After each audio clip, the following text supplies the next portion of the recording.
Hello everyone. दोस्तों, सरसों के लहलहाते खेत आप सभी को पसंद होंगे, खासकर ये पीले फूल।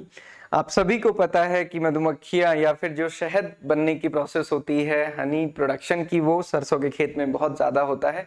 सरसों के खेत हर किसी को आकर्षित करते हैं। सरसों के यही पीले खेत या फिर पीले फूल आज चर्चा का विषय बने हैं, और वो क्या डिस्कशन है, जीएम मस्टर्ड के बारे में। जेनेटिकली मॉडिफिकेशन या फिर जेनेटिक मॉडिफिकेशन जो हम करते हैं किसी भी ऑर्गेनिज्म में, वो बहुत इंपॉर्टेंट या बहुत कंसर्न का इशू होता है। वो क्या है, आज हम डिस्कस करेंगे अपनी इस वीडियो में। मैं आपको थोड़ा सा कंसर्न बता दूं, फिर बाकी हम पूरी प्रोसेस और बाकी क्या कंसेप्ट है इसके पीछे और कैसे आपके एग्जाम के लिए बहुत इंपॉर्टेंट है, ये हम डिस्कस करेंगे।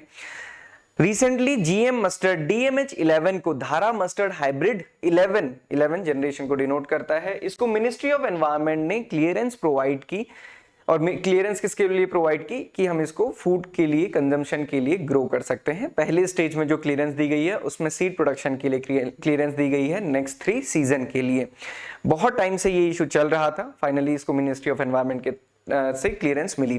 कंसर्न या फिर जो इशू है वो ये है कि ये जेनेटिकली मॉडिफिकेशन है, फॉरेन जीन्स को प्लांट में इनकॉर्पोरेट किया गया, बैक्टीरिया की जीन प्लांट में डाली गई।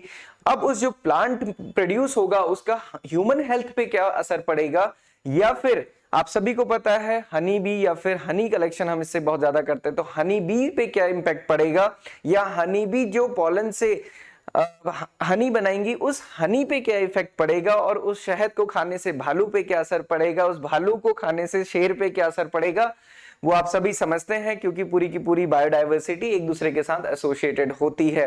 तो ये पूरा इंपैक्ट जो एनवायरनमेंट का इंपैक्ट है ये जानना, और इसीलिए जेनेटिकली मॉडिफिकेशन या फिर जेनेटिक मॉडिफिकेशन में बहुत सारे कंसर्न होते हैं।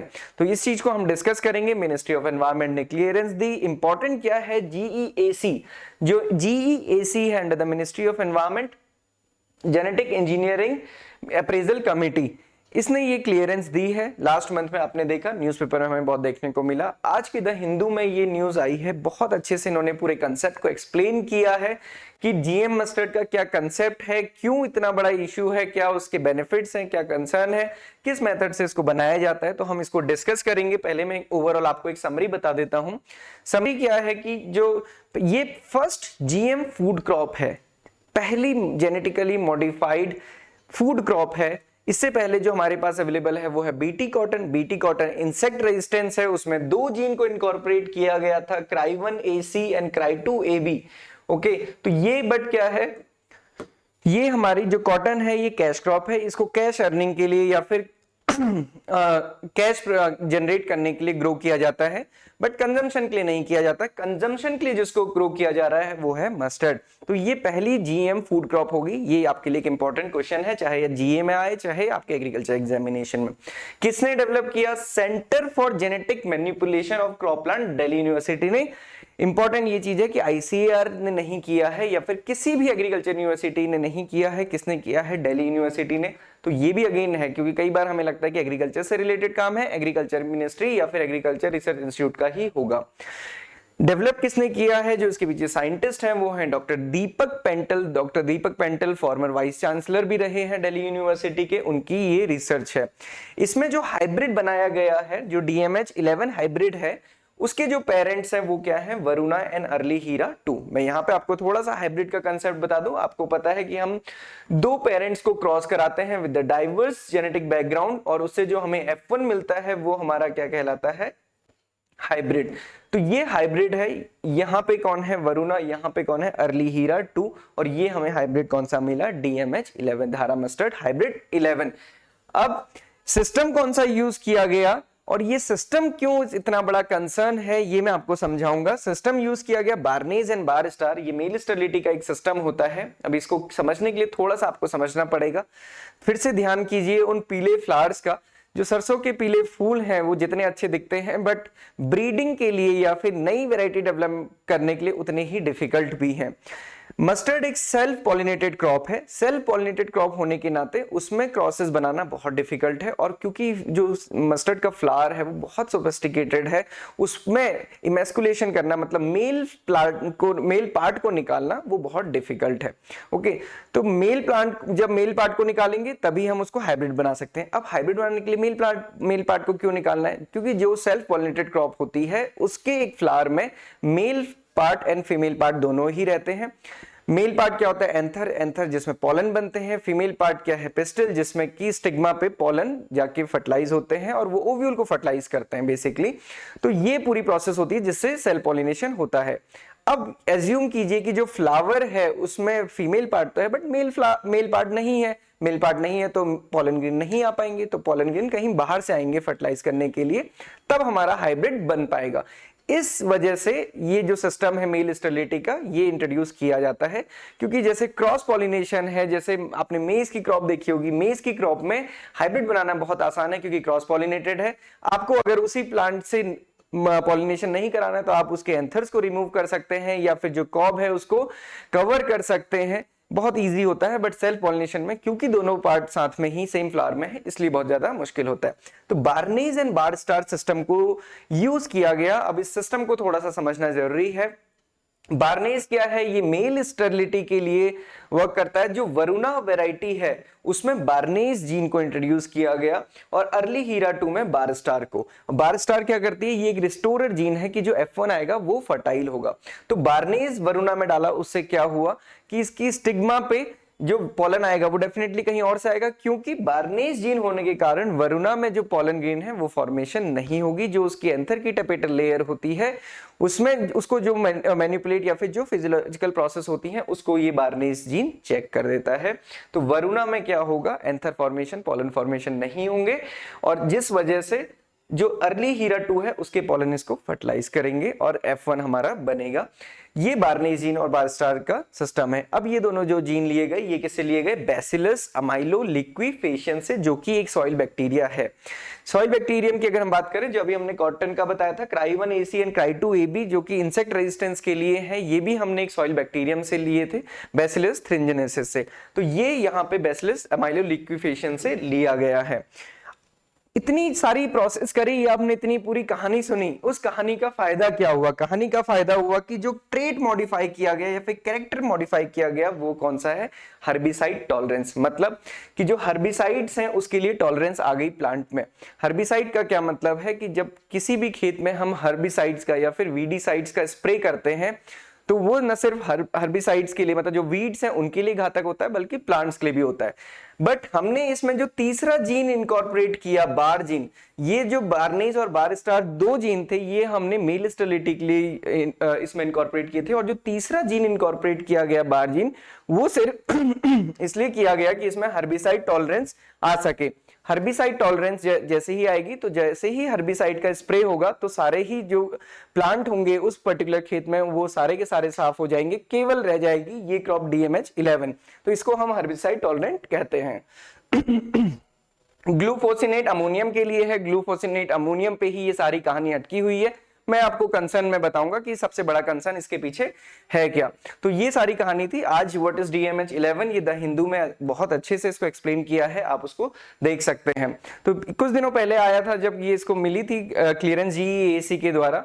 देन IARI के डायरेक्टर ने हमें बताया कि GM mustard will be ready for cultivation in 3 crop season. Ultimately क्या है? सीड मल्टीप्लिकेशन करना है, वो नेक्स्ट 3 सीजन में होगा और जिसके लिए क्लियरेंस दी गई है। अब सबसे इंपॉर्टेंट होता है कि ये इशू बना कैसे या हमारा कंसर्न बना कैसे? कंसर्न बना जब इस बात का विरोध हुआ।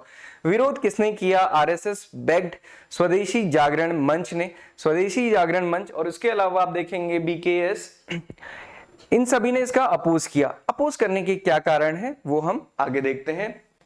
उससे पहले समरी हमने अभी डिस्कस कर ली। आई होप आपको ये कंसेप्ट समझ आ गया होगा।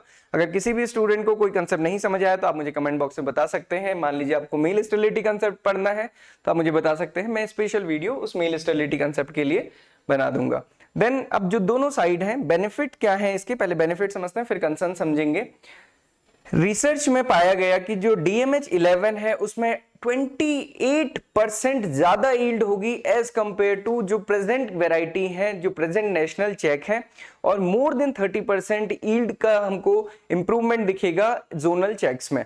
तो ये सबसे बड़ा इंपॉर्टेंस है। और ये इंपॉर्टेंस क्यों है? क्योंकि अभी भी हम ऑयल सीड्स के लिए या फिर जो हमारा फूड ऑयल है उसके लिए हम इंपोर्ट्स पे काफी डिपेंडेंट हैं, जिसके लिए हमें हमारा फॉरेन रिजर्व जो बहुमूल्य है उसको खर्च करना पड़ता है, और हमारी प्रोडक्टिविटी अभी भी उतनी नहीं है। आप देखते हैं NFSM ऑयल सीड्स के लिए एक अलग से मिशन बनाया गया, इसीलिए बनाया गया कि ऑयल सीड्स हमारे प्रोडक्शन हमारे लिए काफी चैलेंजिंग है। हमारे जो डिमांड है वो बहुत ज्यादा है और डिमांड हमारे अपने एग्रीकल्चर से पूरी नहीं हो पाती है।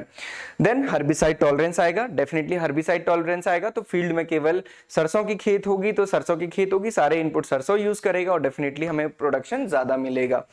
इंपोर्ट्स में रिडक्शन होगा तो हमारा जो फॉरेन रिजर्व है वो भी सेव होगा। उसके साथ साथ हम आगे फ्यूचर में और ज्यादा हाइब्रिड बना पाएंगे ये सारी डाइवर्सिटी को यूज करके। तो ये सबसे बड़ा इसमें बेनिफिट है। अब जो सबसे इंपॉर्टेंट है वो है कंसर्न। कंसर्न क्या है? स्टार्टिंग में ही मैंने आपको बताया, जेनेटिकली मॉडिफाई हम इसको कर रहे हैं।